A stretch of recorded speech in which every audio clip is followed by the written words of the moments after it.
Bonjour. Ah voilà, on est légèrement plus nombreux qu'à 10h moins 2. Ça fait plaisir. Ceux qui reçoivent le calendrier de l'Avent, je ne sais pas si vous avez vu, il y a un défi chaque semaine. Cette semaine passée, c'était le défi du pull de Noël le plus kitsch. Est-ce que quelqu'un a participé? Aucun concurrent. Donc envoyez vos photos aujourd'hui et vous serez gagnant. Mon fils voulait que je mette aujourd'hui mon pull de Noël, le kitsch. J'ai pas osé, j'avoue. Alors c'est le deuxième dimanche de l'Avent. Donc vous voyez s'il y a une bougie allumée, on va allumer la deuxième.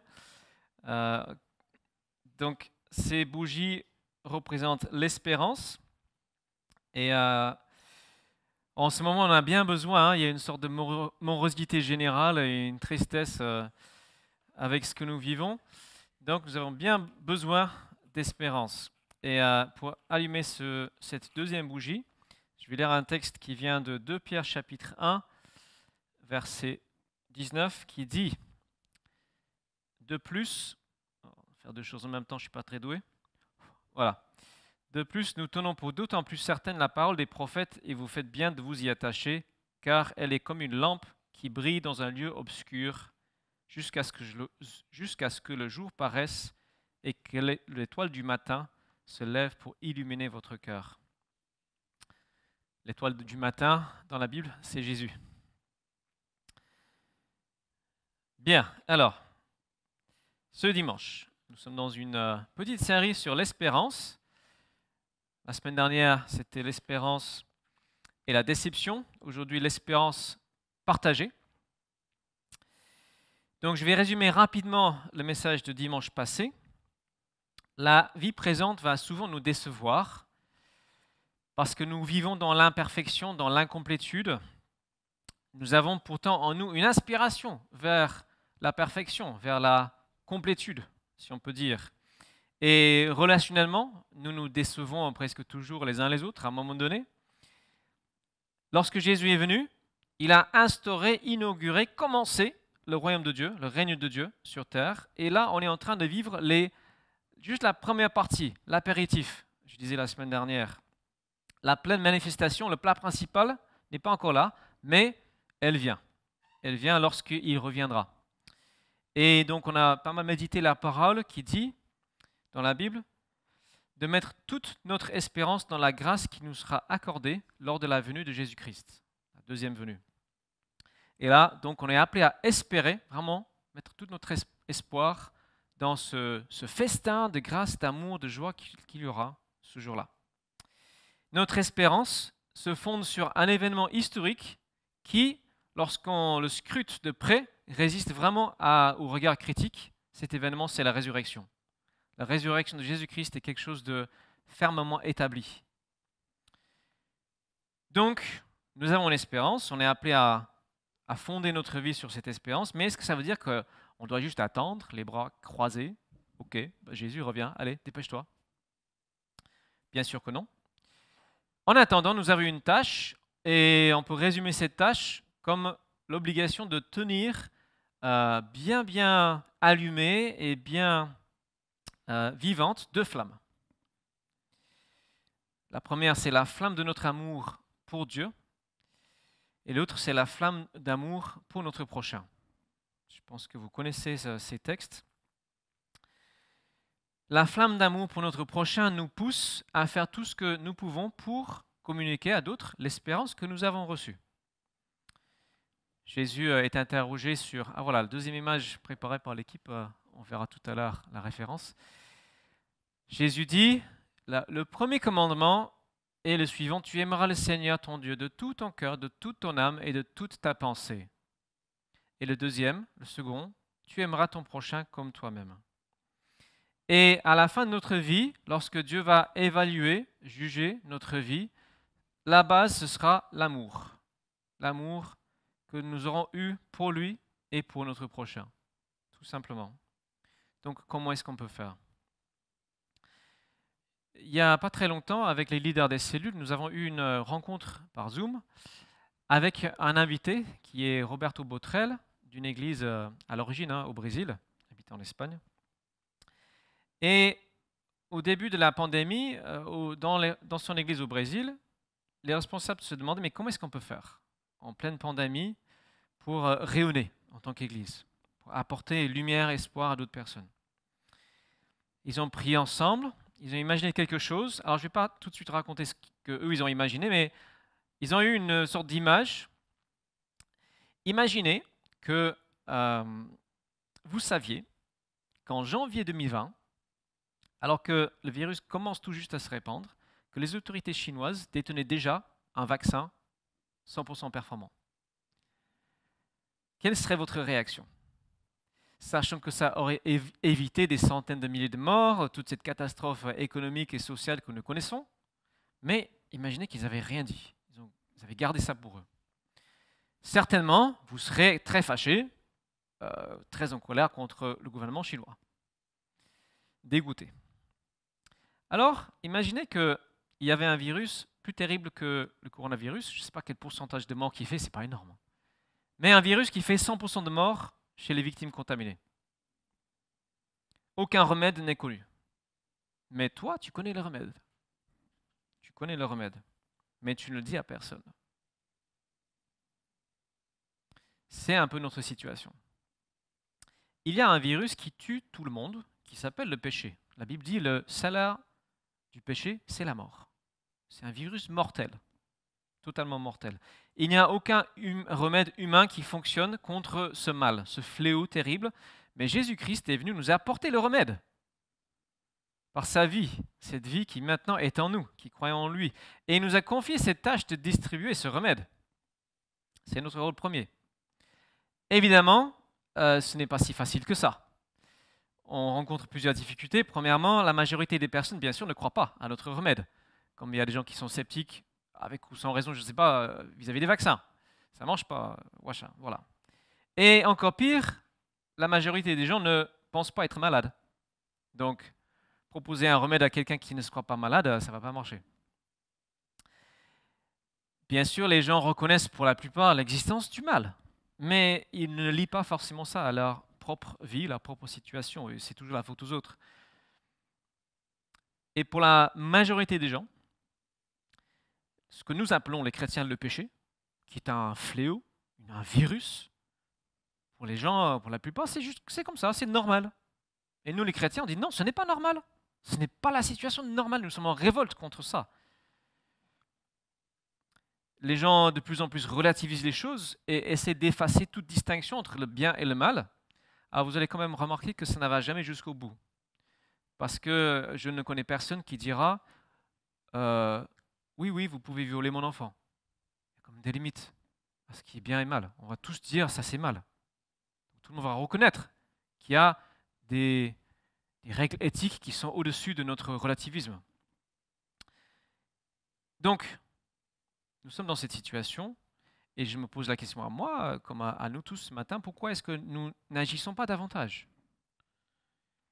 Alors, je pense peut-être qu'un peu comme la météo ces derniers temps, nous nous laissons refroidir, nous laissons notre amour refroidir. Parce que ce qui nous pousse à porter l'espérance, à agir, c'est l'amour. C'est l'amour d'abord pour celui qui nous a donné le remède, et c'est l'amour pour les personnes qui nous entourent, nos concitoyens. Et l'amour n'est pas quelque chose qui pousse tout seul. Le théologien Martin Luther a dit « L'amour, c'est le contraire du chien-dent ». Le chien-dent, c'est une mauvaise herbe qui pousse. Il dit ça pousse tout seul. L'amour ne pousse pas tout seul. Il faut cultiver l'amour. C'est une flamme qui demande une alimentation constante. Ceux qui sont en couple, vous le savez, ça demande une alimentation constante. Ça ne va pas de soi. Et l'amour que le Seigneur nous demande est quelque chose de surnaturel, qui dépasse notre condition naturelle. Donc ce matin, on va regarder deux textes dans le livre de la lettre de Paul aux Philippiens pour réfléchir un peu plus sur la notion d'espérance partagée. D'abord au chapitre 1, verset 9, il écrit « Voici ce que je demande dans mes prières, c'est que votre amour gagne de plus en plus en pleine connaissance et en parfait discernement, pour que vous puissiez discerner ce qui est important. Ainsi vous serez purs et irréprochables au jour de Christ, où vous paraîtrez devant lui chargés d'œuvres justes, ce fruit que Jésus-Christ aura produit en vous à la gloire et à la louange de Dieu. » Donc le texte pose la question, qu'est-ce qui est important dans la vie? Est-ce qu'il est important, plus important, que tu aies une vie tranquille, sans difficulté majeure, ou que ta vie ait une utilité éternelle, porte un fruit, soit fécond aux yeux de Dieu? Est-ce qu'il est plus important d'avoir une maison impeccable, bien remplie, comme celle des voisins, ou une vie où il y a beaucoup d'amour que nous portons envers les autres? Dieu veut que nous soyons chargés d'œuvres justes. Il parle de ce jour du jugement, il dit voilà, ce jour-là, Dieu veut que nous ayons beaucoup de belles choses à lui apporter, pas pour notre salut, bien sûr, ça c'est déjà acquis, mais qu'on puisse apporter comme un cadeau, comme un arbre chargé de fruits, de bonnes choses, de belles actions inspirées par l'amour. Et cet amour qui est dans ce texte n'est pas juste un vague sentiment de « ah oui, je veux du bien aux autres », mais qui n'agit pas. C'est un amour qui a du discernement, qui discerne ce qui est important et qui agit.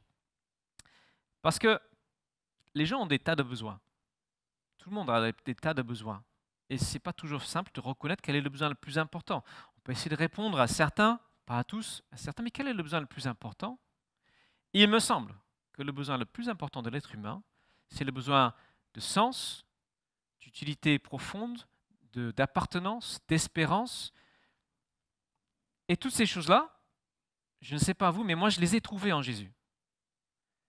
Jésus ne répond pas à tous mes besoins immédiats comme ça, mais le besoin de fond, moi j'ai trouvé la réponse.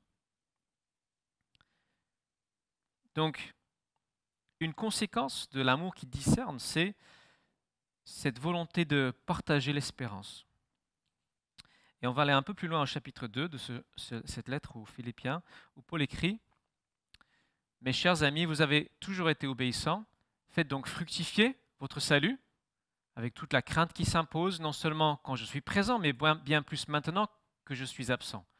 Car c'est Dieu lui-même qui agit en vous pour produire à la fois le vouloir et le faire, conformément à son projet bienveillant. » Donc, tout d'abord, il rappelle cette réalité, nous sommes sauvés, nous avons reçu un cadeau merveilleux, ce cadeau de l'appartenance à la famille, ce cadeau de l'espérance, ce cadeau du pardon que nous avons reçu. Et maintenant, il dit, il est temps de le rendre utile, de le faire fructifier, avec l'aide de Dieu qui agit en nous. Donc, comment faire? Faites tout, verset 14, sans vous plaindre et sans discuter, pour être irréprochables et purs, des enfants de Dieu sans tache au sein d'une humanité corrompue et perverse. Dans cette humanité, vous brillez comme des flambeaux dans le monde, en portant la parole de vie. Ainsi, lorsque viendra le jour de Christ, vous serez mon titre de gloire, je n'aurai pas couru pour rien et ma peine n'aura pas été inutile. Donc, c'est relativement simple, hein, c'est des choses qu'on connaît déjà, mais que je vous rappelle ce matin, et que je me rappelle à moi. La première chose, il dit, c'est d'être irréprochable et pur, sans corruption. Être différent, refuser toute forme d'impureté. Toutes les différentes impuretés que nous acceptons dans notre vie sont autant de choses qui vont faiblir notre flamme. Je ne vais pas faire la liste de tout ce qui peut nous rendre impurs, mais tout ça va affaiblir la flamme en nous. Première chose, refuser un esprit de mécontentement, de plainte perpétuelle. Et il dit, qu'est-ce qu'il dit ici?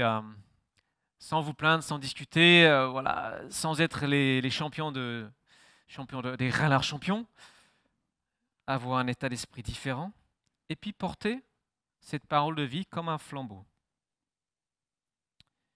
Alors c'est une image qui me plaît bien, cette idée de porter un flambeau. Et j'ai vraiment ce désir de porter l'espérance aux gens qui m'entourent. Une personne qui a un flambeau, c'est une personne qui porte de l'espoir dans un lieu d'obscurité.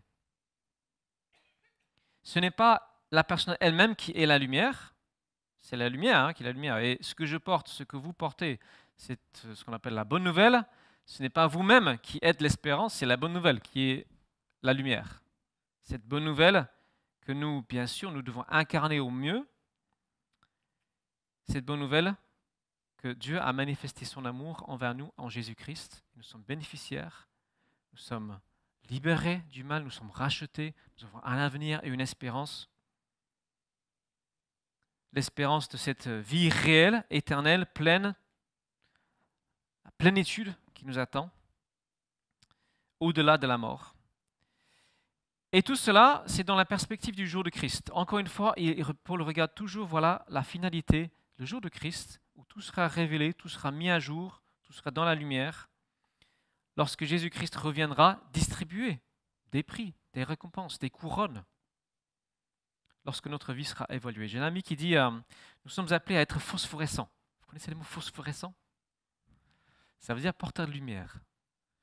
Dieu nous veut phosphorescents. Alors, je n'ai toujours pas vraiment répondu à la question comment. J'y arrive. Comment est-ce qu'on peut être phosphorescent? J'ai 3 constats, des choses que je remarque. Comme dit un peu déjà, la vaste majorité des gens ne se croient pas corrompus ou malades. Les gens ne vont pas dire oui, je suis corrompu. Je suis malade, moralement. Tout le monde ne s'intéresse pas à l'éternité. Je discute toutes les semaines avec une dame, une amie, qui s'intéresse beaucoup aux choses de Dieu, mais ouais, ça ne me dérange pas. Si je meurs demain, il n'y a rien, c'est pas grave. J'ai du mal à comprendre ça, mais c'est le cas de beaucoup de personnes.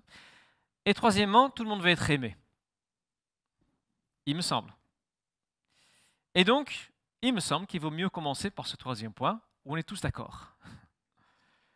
Et ça tombe bien parce que c'est le commandement de Dieu. C'est le deuxième commandement. Aime ton prochain comme toi-même. Donc, commençons par l'amour. Comment? Eh bien, il y a 10 000 manières de faire. 10 000 manières d'aimer les gens. Être présent, accorder du temps, c'est la base. Aider à combler certains besoins qui peuvent l'être. Donc, on va partir dans ce sens de l'inverse. Commencer par aimer. Une relation, nous espérons, se crée. Une relation de confiance. Et à ce moment-là, nous pouvons partager notre espérance à quelque chose d'éternel. Quelque chose qui va au-delà du moment où les poumons s'arrêtent. Bien sûr, tout le monde ne sera pas intéressé. Et ce n'est pas une question d'insister, mais plutôt prier que Dieu réveille dans les gens cette perspective d'éternité. Et troisièmement, cette histoire d'être corrompu, d'avoir besoin d'un remède, je ne crois pas que ce soit utile tout de suite de dire aux gens « vous êtes malade ». S'ils ne croient pas être malade. La réalité quand même, c'est que l'être humain a un problème, et ce problème réside dans le cœur de chacun. C'est ce que nous nommons le péché. Ça contamine la race humaine, la planète entière. On peut lui donner d'autres noms. Hein. Égoïsme, manque d'amour, manque d'écoute, manque de vérité.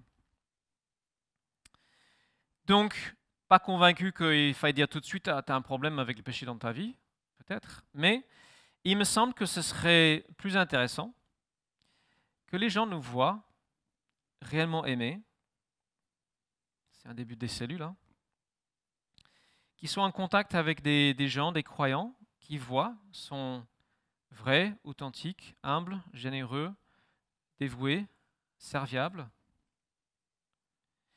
et qu'au fur et à mesure, ils réalisent qu'eux, ils manquent ces qualités-là. Et aux yeux de Dieu, ils les manquent aussi. Il leur manque ces qualités-là. Et qu'ils réalisent en fait que Dieu la barre est là avec le Seigneur. Et c'est normal. Il nous appelle à l'amour parfait. Donc, priez pour que les gens voient ce besoin-là, ce besoin de pardon, qui n'est pas naturel chez l'être humain. Pas naturel, même s'il y a quand même une culpabilité qui est là pour qu'on essaie toujours d'étouffer. Hein. Une des cellules qui fonctionne le mieux, je ne vais pas les citer, ils vont se reconnaître. C'est la cellule qui est, pour moi, il me semble, la plus généreuse, hein, qui offre des repas toutes les semaines. Ça grandit, c'est attirant. Donc aujourd'hui, je vais simplement vous proposer une action concrète qui pourrait être une manière de démontrer de l'amour, de l'intérêt pour les personnes autour de vous. Alors, j'ai mentionné tout à l'heure le défi pull de Noël moche. Il se trouve que l'équipe qui a créé le calendrier l'Avent propose pour cette semaine, ils m'ont déjà dit avant, et je me suis dit, tiens, ça tombe super bien. Ils proposent comme défi cette semaine Euh, quelque chose que notre cellule a eu l'idée avec Yoel de faire il y a 15 jours. Voici l'idée. Donc, dans notre petit groupe, Heidi a dessiné deux images qui représentent la lumière, l'espérance. Et donc, on les a imprimées, on a fait une petite carte, deux versions de la carte. Et au verso, on a écrit ceci, Joie et Noël. C'est pas lisible là. On a cité Matthieu 20, verset 4, verset 16. Le peuple, je ralentis. Le peuple qui vivait dans les ténèbres a vu briller une grande lumière. Et sur ceux qui habitaient dans le pays, sur lequel planait l'ombre de la mort, une lumière s'est levée. Donc, on a fait une petite citation biblique. Et après, on a écrit: nous sommes un groupe d'amis qui partagent et prient ensemble. En ce temps de Noël, nous aimerions prier aussi pour vous si vous le souhaitez. Donc notre idée, c'est de donner ça à des amis, des proches, des voisins, des collègues avec un petit cadeau. Des bredleux faits maison, un chocolat, quelque chose qui montre de l'amour, tout simplement gratuit.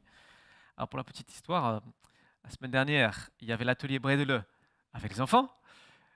Ma femme a fait des tas de bredleux et on s'est dit, on va les distribuer. Vous devinez la suite. C'était tellement bon qu'il ne reste plus qu'un petit paquet. Donc, elle a recommencé hier. Donc, on va quand même le faire.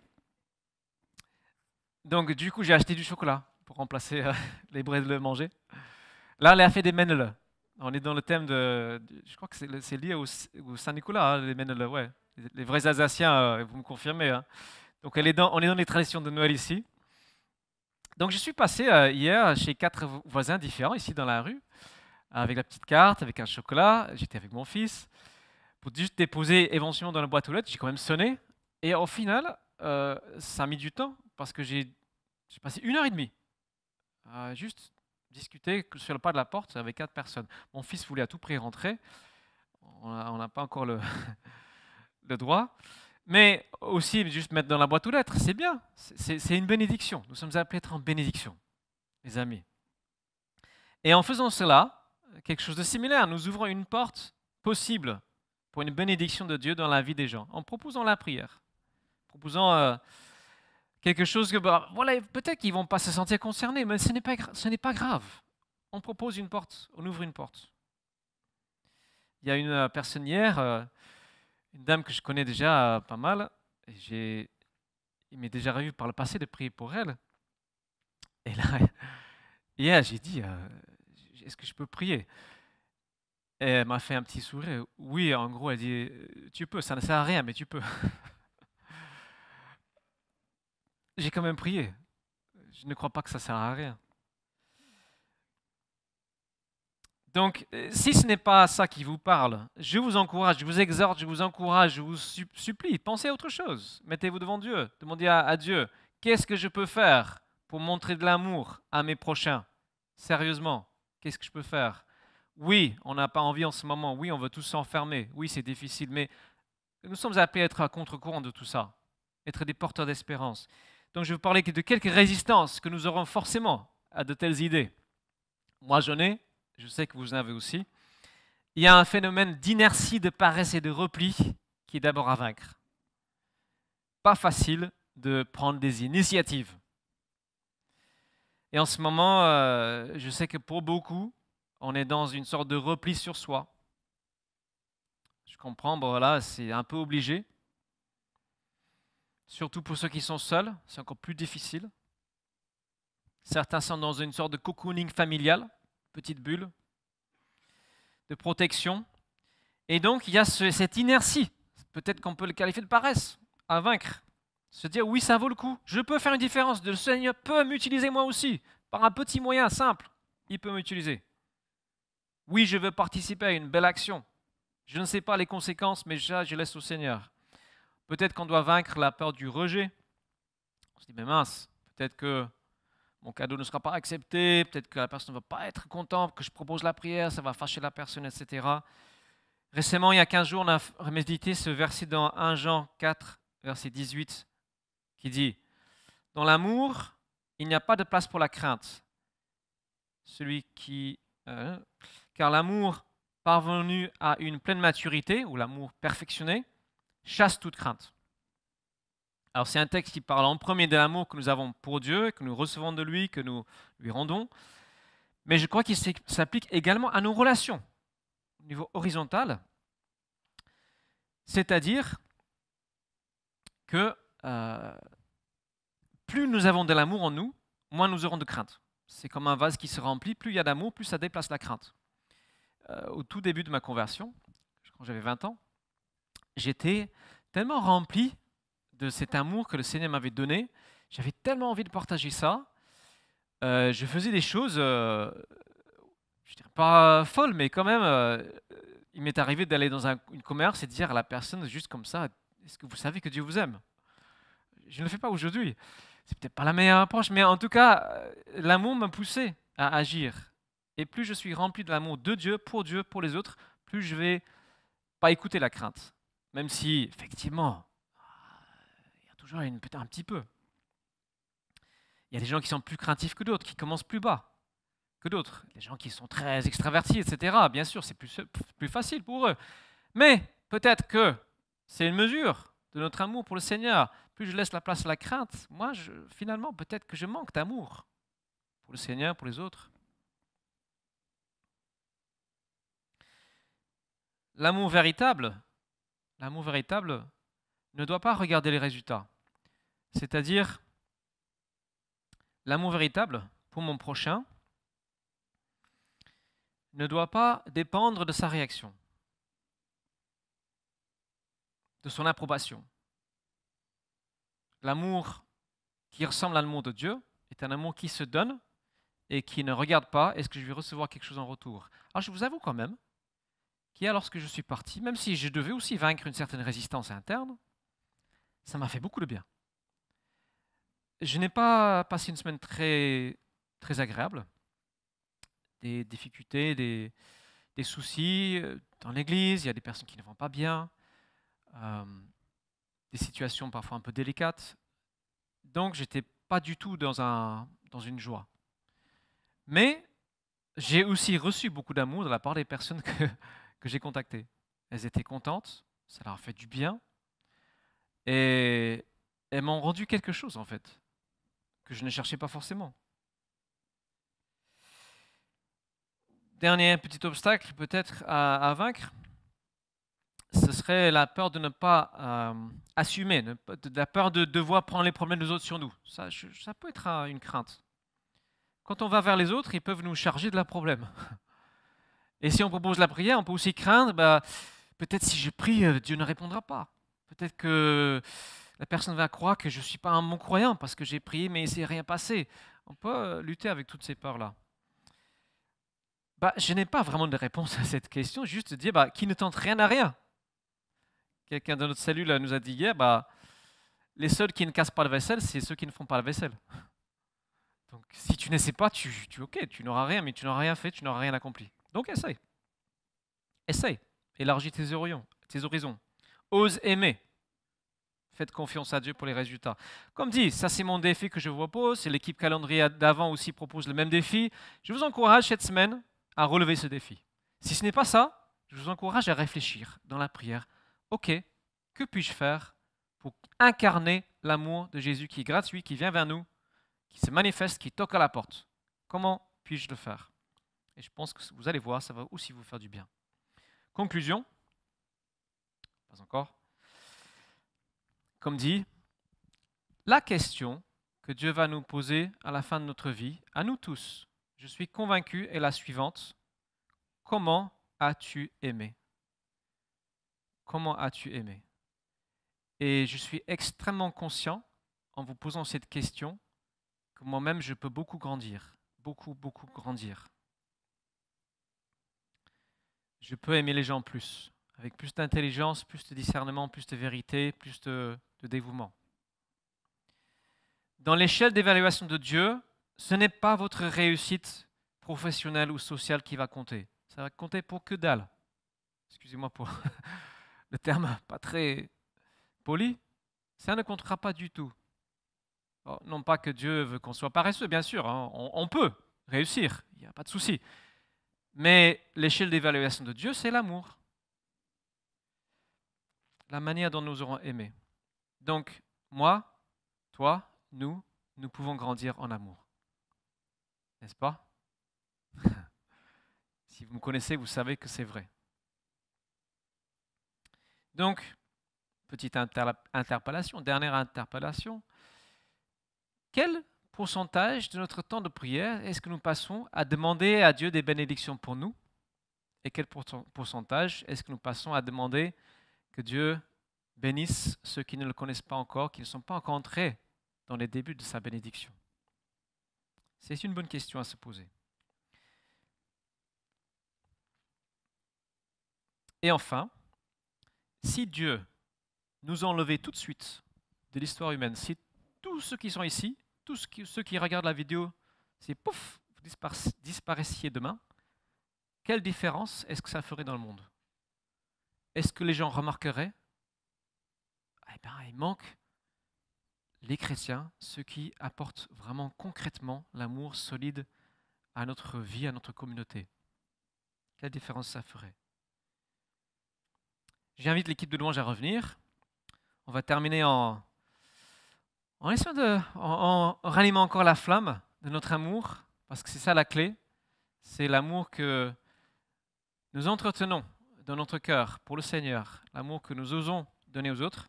Je vais conclure avec une prière qui se trouve dans la lettre de Paul aux Éphésiens, chapitre 3, où il dit: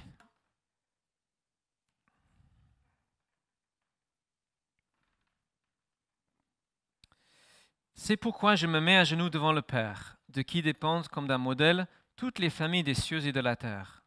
Je lui demande qu'il vous accorde, à la mesure de ses glorieuses richesses, d'être fortifié avec puissance par son esprit dans votre être intérieur, que Christ habite dans votre cœur par la foi. Enraciné et solidement fondé dans l'amour, vous serez ainsi à même de comprendre, avec tous ceux qui font partie du peuple saint, combien l'amour de Christ est large, long, élevé et profond. Oui, vous serez à même de connaître cet amour qui surpasse tout ce qu'on peut en connaître, et vous serez ainsi remplis de toute la plénitude de Dieu. À celui qui, par la puissance qui agit en nous, peut réaliser bien au-delà de tout ce que nous demandons ou même pensons, à lui soit la gloire dans l'Église et en Jésus-Christ pour toutes les générations et pour l'éternité. Amen. Seigneur, je reconnais que parfois je manque d'amour. Alors je te demande de me pardonner et de me remplir, de nous remplir chacun de nouveau de cet amour qui est surnaturel, celui qui vient de toi, que je puisse ne pas le garder pour moi, mais que je puisse donner avec générosité à d'autres personnes. Et qui que nous soyons, Seigneur, tu nous appelles à ça. Qui que nous soyons, c'est ton appel pour nous. Merci de nous conduire à être fidèles à notre appel. Au nom de Jésus. Amen.